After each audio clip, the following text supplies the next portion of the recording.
বিসমিল্লাহির রহমানির রহিম। ভূত প্রেত জাদু টোনা বান মারা এগুলোর জন্য সবচেয়ে বড় কোরআনিক মেডিসিন হচ্ছে আয়াতুল কুরসি। মুখস্থ আছে? আয়াতুল কুরসি পরে ফু দিলে জিনের বাদশাও দৌড়, সব দৌড়। পড়বেন সবাই? আয়াতুল কুরসি পড়বেন। বিশ্বনবী কালিজিরা খেতে বলতেন। কি খেতে বলতেন?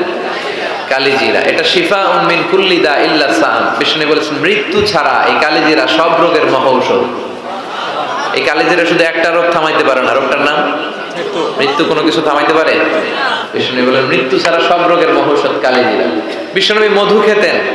কোরআনে দুই জায়গায় শেফা আসছে। এক কোরআনের ক্ষেত্রে আল্লাহ বলছে শেফা, আবার মধুর ক্ষেত্রে কইছে শেফা। আল্লাহ বলছে ফিহি শিফাউন লিন-নাস, এই মধুর ভিতরে আমি আল্লাহ শেফা রেখেছি। চিল্লায় বলুন সুবহানাল্লাহ। এই মধু খাবেন, কালিজিরা খাবেন, জাইতুনের তেল মালিশ করবেন, 3 জাইতুন খাবেন, ফ্রেশ সালাদ খাবেন, ফলমূল খাবেন, গোশত জাতীয় আইটেম কম খাবেন। দেখবেন বিশ্বনবীর এই পন্থাগুলো মেনে চললে একজন লোক এমনি সুস্থ থাকতে পারে, ঠিক কি না? আল্লাহ তুমি বিশ্বনবীর শিখানো পন্থায় আমরা যেন জীবন চালাতে পারি তৌফিক দাও। যাদের হৃদয়ে আছে আল্লাহর ভয়, তারা কভু পথ ভুলে যায় না। আল্লাহর প্রেম ছাড়া এই দুনিয়ায় কারো কাছে কোনো কিছু চায় না। রাতের আধার